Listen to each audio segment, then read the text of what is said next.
সব সময় মনে রাখবেন, যখন কীর্তন শুনতে বসবেন, যখন ভজনের জগতে প্রবেশ করবেন, যখন ভক্তির জগতে প্রবেশ করবেন, নিজের বিবেককে উন্মোচিত রাখবেন। বিবেক যদি উন্মোচিত না হয়,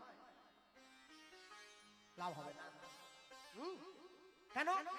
আস্তে কথা নয়। এত সুন্দর মন্দিরটা যে বানিয়েছেন, গ্রামের মানুষ সকলে একটু একটু করে ভিক্ষা দিয়ে, মাধুকুরি করে, বলুন, যে মন্দিরটা আপনারা তৈরি করলেন সকলে মিলে, সেই মন্দিরের দাম বেশি না যে মন্দির ভগবান দিয়ে পাঠালো সেই মন্দিরের দাম বেশি? কোনটা? এটা ভগবান দিয়ে পাঠালো। মন ছিল বলে মন্দির হয়েছে। আগ্রহ থাকলে বিগ্রহ হয়, আগ্রহ নষ্ট হয়ে গেলে গলগ্রহ হয়ে যায়। তাহলে মন ছিল বলে মন্দির হয়েছে। আচ্ছা বলুন, যে মন্দিরটা আপনারা গ্রামের মানুষ সকলে মিলে ইট কাঠ চুন সুরকি দিয়ে পয়সা জমা করে ভিক্ষা করে তৈরি করলেন, সেই মন্দিরে প্রত্যেকদিন সন্ধ্যেবেলা করে কি জ্বালানো হয়? ধূপ, ধুনো, কর্পূর, পঞ্চপ্রদীপ আরতি হয় ভগবান। তাহলে যে মন্দিরটা মানুষ তৈরি করলো, সেই মন্দিরে ধূপ জ্বালানো কেন? মন্দিরে ভগবান। আর যে মন্দির ভগবান দিয়ে পাঠালো, সেই মন্দিরে বিড়ি জ্বালালো।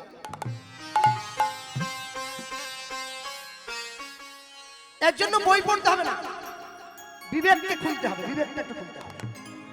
যে মন্দির আপনারা তৈরি করলেন, সেখানে ধূপ জ্বালালেন, আর যে মন্দির গোবিন্দ দিয়ে পাঠালো, সে মন্দিরে বিড়ি জ্বালিয়ে ফেললেন। মানুষের অন্তর থেকে ভগবানের অস্তিত্ব বিদায় হলে মানুষের মনুষ্যত্ব পশুত্বে পরিণত হয়। যার জন্য কলিকালের মানুষ এত হিংস্র, এত দুর্বোধ্য। জঙ্গলে যান, একটা হাতির দিকে তাকিয়ে দেখুন, হাতি কি খায়? ঘাস, ডালপালা, শাক পাতা। হাতি সেবা করছে, কিন্তু হাতির স্বভাবটা একবার দেখুন, একবারে শান্ত। অত বড় দেহ কিন্তু শান্ত। আপনার বাড়িতে যে ছোট ছোট বেড়ালটা আছে, একবার ওর দিকে তাকান। ও মাছ খায়, মাংস খায়, ওর স্বভাবটা একবার দেখুন, বড় চঞ্চল, বড় হিংস্র। আপনার খাদ্য গুণ বলে দেবে আপনি কোন পথে হাঁটতে চলেছেন। হ্যাঁ, সাত্বিক আহার আর তামসিক আহারের এটাই সব থেকে বড় তফাৎ। আমাকে একজন প্রশ্ন করছিল, কৃষ্ণবাবু আপনারা যে নিরামিষ সেবা করেন, আচ্ছা একটা কুমড়ো কেটে আনলেন গাছের থেকে, আচ্ছা বলুন কুমড়োটার কি প্রাণ নাই? গাছটা যদি ওর মা হয়, ফলটাকে কেটে নিয়ে চলে এলেন, ওর কি প্রাণ নাই?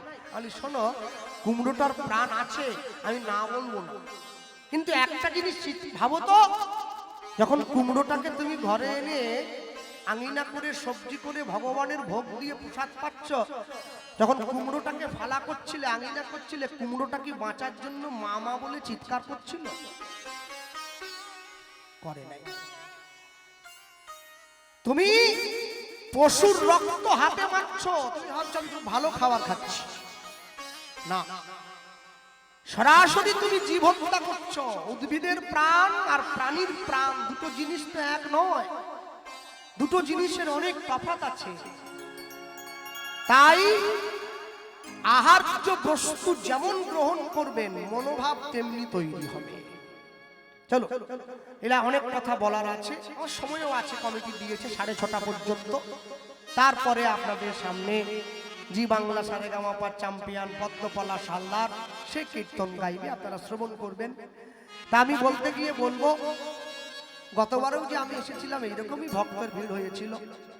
হ্যাঁ, এবছরও আপনাদের উপস্থিতি সকলের চোখে পড়ার মতো। তা আজ আমরা বলতে গিয়ে এমন একটি প্রসঙ্গ আলোচনার মধ্যে দিয়ে যাব, যে প্রসঙ্গে আমরা যদি মন দিয়ে আস্বাদন করি, হয়তো বা জানতে অজান্তে হলেও আমাদের চোখে এক ফোঁটা হলেও জল আসবে। কীর্তন কোনোদিন বিষয় হয় না, বিষয় ইতিহাস, ভূগোল, বিজ্ঞান। কীর্তন আস্বাদনের বস্তু। আস্বাদিত গীতব্য পরম বৈষ্ণব শ্রীল রঘুনাথ দাস গোস্বামীর জীবনী কথা। হরি বল, হরি বল, হরি বল। আমি নিতাই গৌর প্রেমানন্দে হরি বল, হরি বল, হরি বল।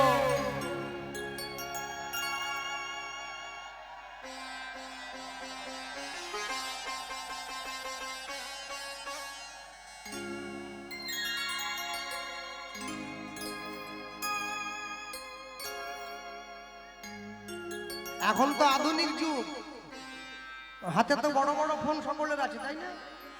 তা আপনার ফোনের গানটা যদি আমার পছন্দ হয়, কোনো কর্ড টর্ড কিছু দরকার হয় না, এমনি আপনার ফোনের গানটা আমার ফোনে এসে যায়। ওকে কি একটা সিস্টেম বলে, কি ব্লুটুথ নাকি আছে না, আপনার গানটা আমার ফোনে চলে এলো। তাহলে একটা ফোন থেকে আরেকটা ফোনে গান এসে যেতে পারে। সাধুগুরু বৈষ্ণবকে জড়িয়ে ধরলে প্রেম আসবে না, এটা হয় না তো? নিয়ে নিতে হবে তো, হ্যাঁ? দিতে চায় না সহজে, অনেক কষ্টে রেখেছে ধরে, যতটুকু হয় আর কি। হ্যাঁ, আর পাপি তাপি জীব তো, বুঝলে, কোথায় গিয়ে কি হচ্ছে, কি দিচ্ছে, সেবার বস্তু সব জায়গায় তো ঠিক নেই। ভিডিও খাচ্ছে, রান্নাও করছে, আমাদেরকে দেখে এসব ভজন সাধন যা ছিল সব একবারে গাছে উঠে গেল লাভ দিয়ে। যাক, বলতে গিয়ে বলি, সবার আগে বৈষ্ণব জগতে আমরা চারজন বৈষ্ণবকে দেখতে পাই, যাদের কথা অস্বীকার কেউ করতে পারে না। কি রকম? নামে ঠাকুর হরিদাস, হরিদাস, প্রণামে রঘুনাথ দাস, রঘুনাথ দাস, আচারে শ্রী রামানন্দ, রামানন্দ, হরিনামে প্রচারে শ্রীপাদ নিত্যানন্দ। নিত্যানন্দ। নামে ঠাকুর হরিদাস, হরিদাস ঠাকুরের মতো এত নাম কোন বৈষ্ণব আজ পর্যন্ত গেয়ে উঠতে পারেন নাই। দিবানিশি 3 লক্ষ হরিনাম করে, মাসে 3 3 90 লক্ষ, 1 কোটি নাম গায় যে সাধু হরিদাস। এরপরে বলছে প্রণামে রঘুনাথ দাস, যার কথা বলবো, প্রত্যেক দিন বৃন্দাবনে রাধাকুণ্ডের পাড়ে গিয়ে 1000 বার মাটিতে মাথা টুকে প্রণাম করেছে ভক্ত বৈষ্ণবকে।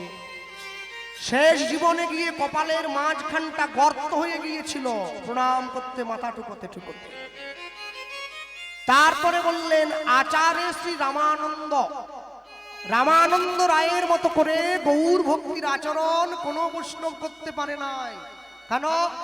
যে মা বাবারা বাড়িতে প্রত্যেক দিন ফুল গাছ লাগানোর শখ আছে, অনেকে ফুলের টবে ফুলের গাছ লাগায়, দেখবেন যখন রাত্রিবেলা ঘুমোতে যাচ্ছেন ফুলটা কুড়ি হয়েছে, সকালবেলা ঘুম থেকে দরজা খুলে দেখছেন ওটা কুড়ি নয়, ওটা ফুল হয়েছে। আচ্ছা বলুন, কুড়িটা দেখলেন, ফুলটা দেখলেন, কি করে কুড়ির থেকে ফুল হচ্ছে এটাকে দেখেছে?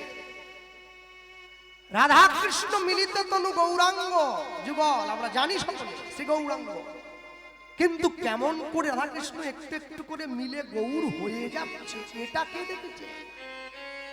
কলিকালের মাটিতে দেখলো কে? গোদাবরী গঙ্গার তীরে রায় রামানন্দ। তবে প্রভু হাসি তারে দেখাইলা স্বরূপ, রসরাজ মহাভাব দুহু একরূপ। আর সবার শেষে বললেন হরিনাম প্রচারে শ্রীপাদ নিত্যানন্দ। নিতাই চাঁদের মতো করে হরিনাম প্রচার কেউ করতে পারবে না। মেরেছিস কলসির কানা, তা বলে কি প্রেম দেব না? শুনবো রঘুনাথ দাস গোস্বামীর কথা। আর বলতে গিয়ে সবার আগে বলবো, রঘুনাথ দাসের বৈরাগ্য নাকি পাষাণের সমান, পাষাণ গলে গিয়েছে তার বৈরাগ্যে। কেন বলল? হুগলি জেলায়, আপনাদের উত্তর 24 পরগনা, তারপরে হাওড়া, তারপরে হুগলি, হুগলি জেলার একটা, হাওড়ার থেকে ট্রেন ধরলে হুগলি জেলায় বিখ্যাত একটা জায়গা আছে, জায়গাটার নাম হচ্ছে ব্যান্ডেল। ব্যান্ডেল থেকে 21 কিলোমিটার গেলে একটা গ্রাম পড়ে, যে গ্রামটার নাম হচ্ছে আদিসপ্তক গ্রাম। এই আদিসপ্তক গ্রামের 2 ভাই, দুজনেই একই মায়ের পেটের 2 ভাই। বড় ভাইয়ের নাম হিরণ্য দাস, ছোট ভাইয়ের নাম গোবর্ধন দাস। 2 ভাইয়ের কাজ কি ছিল? 2 ভাই প্রত্যেক বছর সারা বাংলার থেকে খাজনা আদায় করে দিল্লিতে হোসেন শাহের দরবারে পাঠাতো। হোসেন শাহ এই 2 ভাইয়ের এই কর্মে খুশি হয়ে এই 2 ভাইকে বেতন দিত আজ থেকে 500 বছর আগে প্রতি বছর 9.5 লক্ষ টাকা, যেটা বর্তমান বাজারে 100 কোটি টাকার সমান। 2 ভাইয়ের জীবনে অর্থ প্রচুর ছিল, ঘোড়া সালে ঘোড়া, হাতি সালে হাতি, বিরাট ঐশ্বর্য।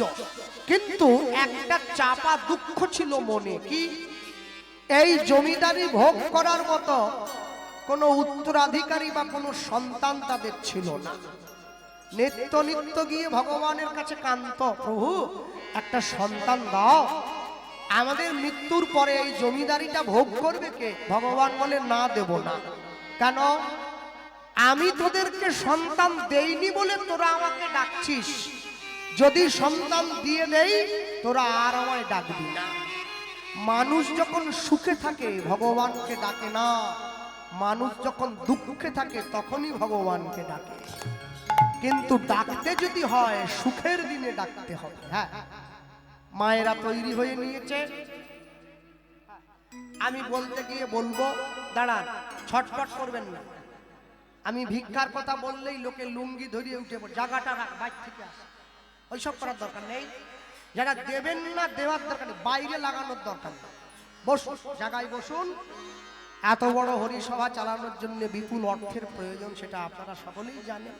এত ভক্তের সেবা, ভগবানের সেবা, এত কীর্তনিয়াদের বিপুল ব্যয়ভার।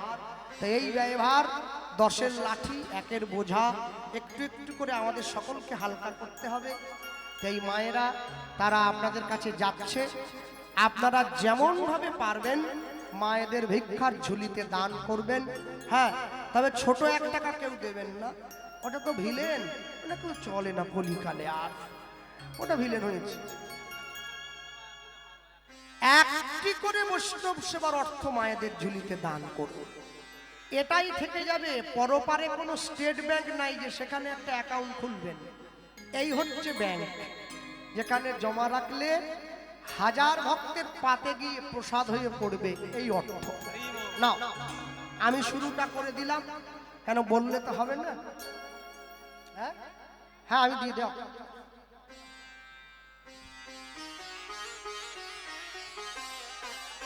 নিতাই গৌর প্রেমানন্দ হরি বল, হরি বল, হরি বল। আর যাদের পকেটে পয়সা আছে, সামর্থ্য আছে, একটু দয়া করে দান করবেন। ওরা অনেক কষ্ট করে হরিবাসরটা চালিয়ে রেখেছে, টিকিয়ে রেখেছে। চলো, মুখে কেউ কথা বলবেন না, কেউ ডিস্টার্ব করবেন না, অপরকে শোনার সুযোগ করে দিন। আমি বলতে গিয়ে বলবো, যেখানে ছিলাম 2 ভাই আজকে যুক্তি করলো। কি যুক্তি?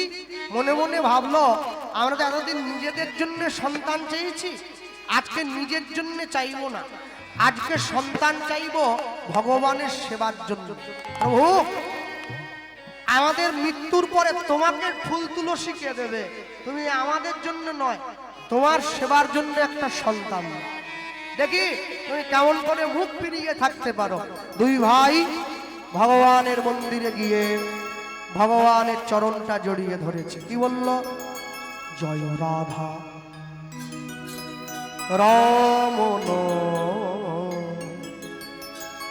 জয় কুঞ্জ বিহারী, জয় রাধা উলুধ্বনি নিতাই গৌর হরি বল।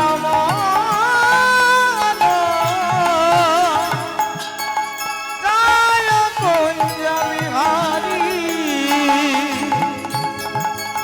জয় রাধা রমন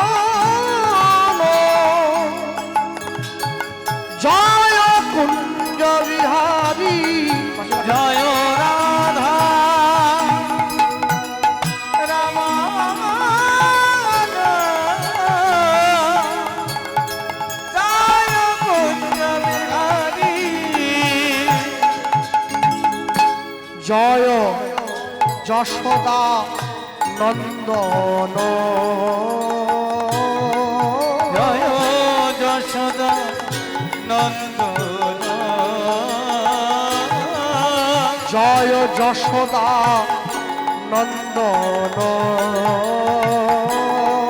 জয় যশোদা নন্দন, বৃন্দাবন হৃদি বিহারী, জয় রাধা নিতাই গৌর হরি হরি বল। জয় কুঞ্জ বিহারী, জয় রাধা রমন,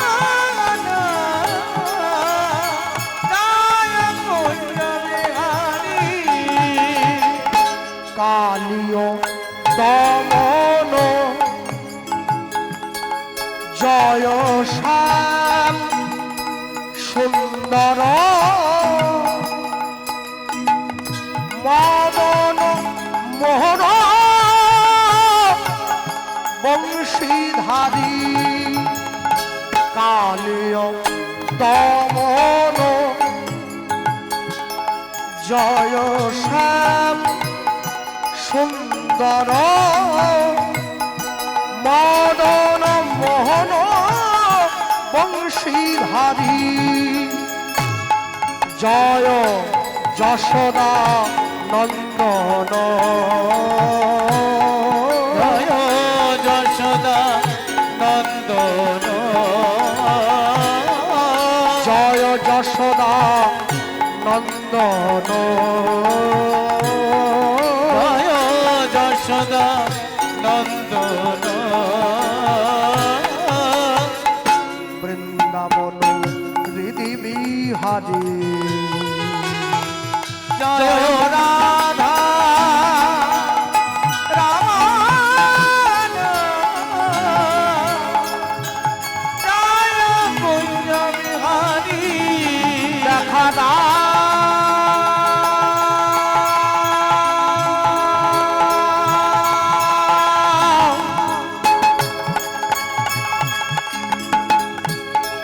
রাধিকা রমণ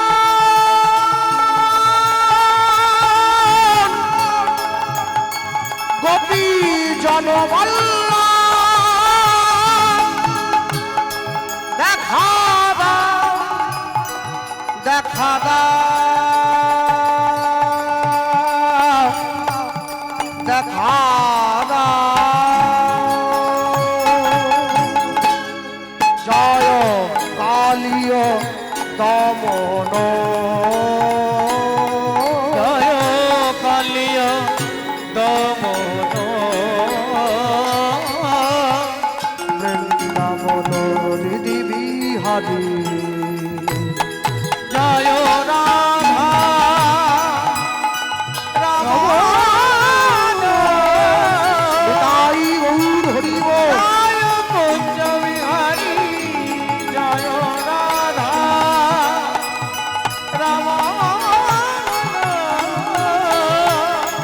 জয় কুঞ্জ বিহারী জয় কুঞ্জ বিহারী জয় কুঞ্জ বিহারী নমো ব্রহ্মণ্য দেবায় গো ব্রহ্মণ্য হিতায় চ জগতিধীতায় কৃষ্ণায় গোবিন্দায় নমো নমো গোবিন্দায়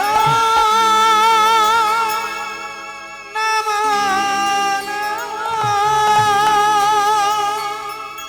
ভগবান সব সইতে পারে, দুটো জিনিস পারবে না, একটা ভক্তের অহংকার আর একটা ভক্তের চোখের জল। ভগবান জীবনে দুবার হাসে, কখন? যখন নার্সিংহোমের বিছানায় রুগী গিয়ে ঘুমিয়ে থাকে, ডাক্তার গিয়ে রুগীর সামনে দাঁড়িয়ে বলে, আপনার কোনো চিন্তা নেই, আমি যখন আছি আপনি বাঁচবেন। ভগবান হাসে ডাক্তারের দিকে তাকিয়ে, বলে হ্যাঁ গো ডাক্তার, তুমি যে রুগীকে বাঁচার গ্যারেন্টি দিচ্ছ, তুমি নিজে কতক্ষণ বাঁচবে সে গ্যারেন্টি তোমায় কে দেবে? আরেকবার ভগবান হাসে, যখন দুই ভাই ফিতা ফেলে জায়গা ভাগ করে, তোর 5 কাঠা আমার 5 কাঠা। ভগবান হাসে, কার সম্পত্তি কাকে দাও রে? জায়গা তো আমার, তোমার তো 3.5 হাত, একদম মাপা আছে, একটু বেশ করে দাও। ভক্তমণ্ডলী মায়েরা, ভগবানের চরণে যখন নয়নের জল পড়ল, ভগবান আর থাকতে পারল না, দৈববাণী করল, হিরণ্য গোবর্ধন, অচিরাতে তোমাদের ঘরে এক পুত্র সন্তান জন্ম গ্রহণ করিবে, জন্ম গ্রহণ করিবে, আমার ভক্তির বলে সন্তান, বলে সন্তান বলবান হইবে, বলবান হইবে। এই সন্তান না রহিবে তোমাদের ঘরে, তোমাদের ঘরে জগৎ মাঝে আমার লীলা কথা, আমার লীলা কথা প্রচার করিবে দারে দারে। আমার